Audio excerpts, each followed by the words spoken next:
Goodbye. And then our second segment, the rumors. What are the rumors going around? So, with every bit of news spreads more rumors. And so we just focus on one each week, although there's lots of rumors out there. But what about the latest things we're hearing on Obamacare? Seems to be a rumor. Then the big thing that college students won't have medical insurance if Obamacare is repealed. Right, Sandy. Well, this is, of course, Obamacare was one of the biggest frauds ever perpetrated on the American people. And famously, Obama said, if you like your doctor, you can keep your doctor. That turned out to be an absolutely false statement. Also, just the name of the law, the Affordable Care Act, it dramatically increased the cost of group insurance. Group insurance was required to be a Cadillac plan, overloaded with things, discouraged the copay system, which is pretty common in America, that people should pay a little bit when they go to the doctor. And so it turned into a disaster for America. And now the Democrats, who have virtually nothing to talk about, have tried to resurrect Obamacare to say, oh my God, the Republicans are going to kill Obamacare. And we've already talked in one of our prior segments about the fraud that is Obamacare. But this college student stuff is really just sick. It's just ridiculous. First of all, the majority of college students are either on their parents' insurance, which previously went to age 25. The law changed it to 26. I don't think the insurance companies are going to roll that back. They probably could have done it already as the assault on Obamacare took place, but I don't think that's very relevant. And the other thing is that most universities provide health care for their students at a very affordable rate because students tend to be one of the lowest risk populations out there. So in fact, it was such a good deal that I think many of our viewers know that later in life, I went back to the University of Virginia full time to get my PhD, and I enrolled in the student health plan because it was a better deal than anything I could buy on the open market. So that's number one. So the majority of college students are going to get their very best deal simply enrolling in the healthcare that is offered to the university students. Now, not every plan is a great deal. In my son's case, as I mentioned in a previous segment of Saving America, while he was in college, was on a Blue Cross Blue Shield plan. I was paying for the plan for him, and it was about $100 a month, roughly. And I was happy to do that for him, and it was a reasonable amount of money. It was a low risk he's a low risk individual, low risk policy.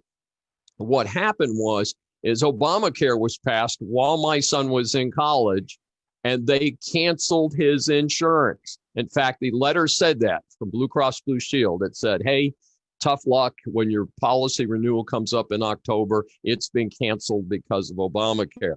So then his replacement policy from Blue Cross Blue Shield was $220 a month. Did we get this right? It went up $120 because of Obamacare. Tell me how that's helping college students in America, because it's not. It's a lie. It's a fraud. So in any event, what happens is that then they said, but what's your income? Well, he was independent of me. He wasn't taking he wasn't a dependent of mine anymore. So he could apply for the Obamacare subsidy. So the Obamacare subsidy ended up that he paid $86 a month. So that means that the American taxpayers, because he was a low income individual, he was working as a security guard while he was attending college, a little later in life student, that the federal government was subsidizing him for $130 a month instead of him simply paying for it. It's just a sick, ridiculous situation. And again, it is the sign of the desperation of the party that's not in power to try and find some shred to hang on to, because famously the Obama economic recovery, the Obama-Biden recovery, was the worst on record. And that's not open to any debate at all. The American economy historically has bounced back from the Great Depression, has bounced back from the the periodic recessions that we've experienced, and it did not bounce back until Trump came in. And the tax issue is real interesting, but in any event, they don't have much to talk about, so they keep talking about silly stuff. And that, yes, they always will find some twist on something to create these rumors. So thank you. And we're doing this weekly. So every Tuesday live on Facebook, but the rest of the time you can watch the videos on YouTube, or you can subscribe to our podcast, Saving America with David Schein. Dr. Schein is, besides being an expert in these topics, he is the author of The Decline of America, published in 2018 by Post Hill Publishing.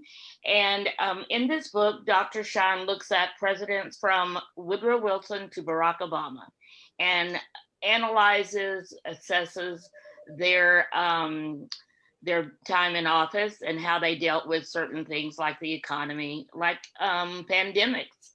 How do presidents handle when they have a crisis of some kind?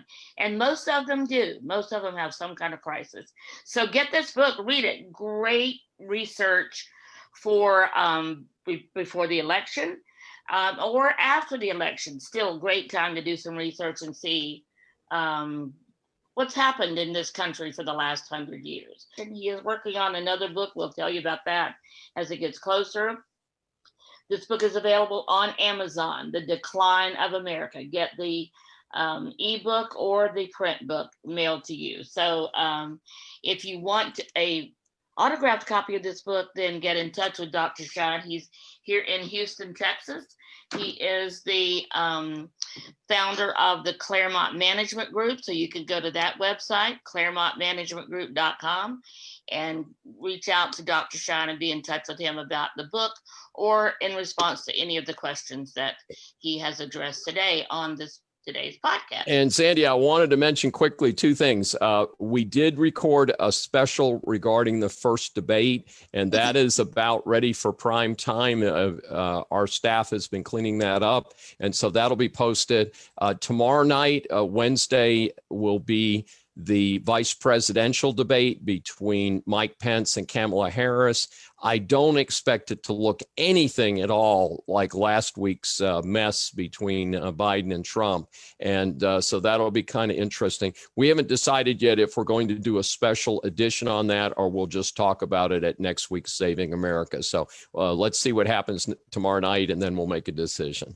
Sounds good. We'll be watching. So thank you, David. Thank you for taking the time to do this each week and keep us updated on what's going on in this whole world called politics. So thank you. Thank you again, Sandy.